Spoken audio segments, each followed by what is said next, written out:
Even though Dada Morero decided to retract from the statement that he made on one of the videos that I shared on this platform, and also apologizing for the actual words that he uttered in that video, the Soweto residents decided to take it upon themselves to march to the mayoral office in Johannesburg to hand over their CVs. Dumela Kazi, welcome back to the Cafe Libitso la KK. If you are new here, welcome, and if you are returning Sabi, thank you so much for gracing us with your presence. If you are new, please do make sure you don't leave without subscribing. Do comment down below with your own views and make sure to like this video at the end if you enjoyed it. Without wasting any more time, let's get into it. Earlier this week, a video was making rounds on social media whereby Dada Morero was suggesting that the Department of Metro Police in Johannesburg should consider hiring immigrants in order for them to be able to communicate with other immigrants who are involved in shenanigans like crime in the city. Obviously, this statement was met with a huge backlash within South Africa. As you all know, that we've got a high unemployment rate. I was one of the people that I was like, no ways, this cannot be happening. We've got graduates in South Africa that are not working. We also have people that needs to work for their families, because obviously in South Africa, if you work, you're working for your family. You don't work for yourself only. It's just a thing that is happening, especially within the black communities. But let me show you a video of these young, brave South Africans who decided to take it upon themselves to march to the mayoral office in Johannesburg and say, you said we can hire foreigners, so we say to you that we can do the same job that you're talking about, because there is no way in hell that a South African can sit behind while a foreigner is taking the job that is supposed to be meant for South Africans, because obviously the country cannot grow if their people are left behind. So these young, brave people said, you said this, and we know that you apologized and you retracted, but the way that you said it, it means that there are jobs in this government institute. There are jobs, and you're going to give us the jobs because we're going to give you the CVs that you, in order for you to check them out and give us the jobs that you were talking about. You cannot utter the words if there is nothing that is going on behind. And also they went on by saying that the government is already having institutes that are having immigrants working while the South Africans are not working. Let's just check out the videos that were shared online. Oh, yes, he is here, but they have not confirmed that he is coming to receive the CVs. But we are going to, of course, hear it from the leader of the youth that is here. But let me just give you an idea. The number of people that are here is over about 3 buses, so that's about an upwards of 300 people, each bus having about 90 people in that bus. But there are more vehicles that have brought in some of these young people. And as you can hear there, Tabang is already addressing the young people, talking about the importance of them getting that employment that they have asked for. But also some of the people that are here are people who are much older, who are parents, who are here to support the young people, saying that they require that job. But I just want you to hear that little bit of ambience so you can hear what they're saying.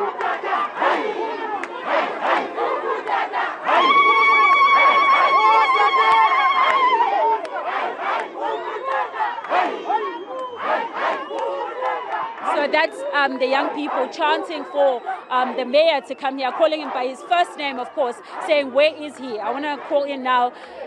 You're representing the young people. They seem very keen to see the mayor. Have you been told if the mayor will be speaking to you? All right, we were told that the mayor will come through, but we had to first sign an attendance register. They gave us a few papers to sign, and then after we submit them, then they said the mayor would come through. So we're hoping he will heed to the call and also come.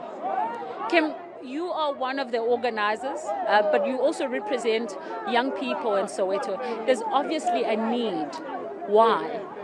See, unemployment is at an utmost high right now in Soweto, and poverty is attaining dominance. Most of us are breadwinners. So now when we are all at home, who's actually supporting our families? So when Dada said he wanted to outsource JMPD officials, then we thought to ourselves, nah, we have to come and introduce ourselves to him and remind him that we are still unemployed and in need of job opportunities. And you talk about poverty. This is young people that you speak of that have also qualified. Earlier on, we spoke to people that said their diplomas, their qualifications were gathering dust. Tell me about the stories that you hear on the ground from these young people. See, you would be surprised. We have a lot of attorneys in the crowd. That's the one sad story about it. So many people here are graduates. So if I had invested, not even me, my parents had invested in my education, and then to only get in return me staying at home every day, now we are labeled alcoholics, we are labeled drug addicts because we are depressed. So all we're simply saying to the mayor is, look no further. Actually come to the township and you'll get to see capable and young people with potential. No need for you to go cross border to look for someone. Here, people, here we are. Come to us and let's talk to you and give you what we have at hand. So one of the things that he had highlighted, he had spoken about the language barrier, right, being a major issue. Is this something that young people would be open to learning other languages? Okay. See, if you're going to a different country, the first thing you have to do is equip yourself with a medium of instruction and communication. That fundamental language, which is English. English is also part of our 11 official languages. So where are you going if you can't speak English? It's not really our problem whether they can hear us or not. The problem here is, why are you coming if you can't communicate with us here? So that one should not be the reasons why he's employing people from cross-border. I'm a bit disappointed in him giving us those reasons.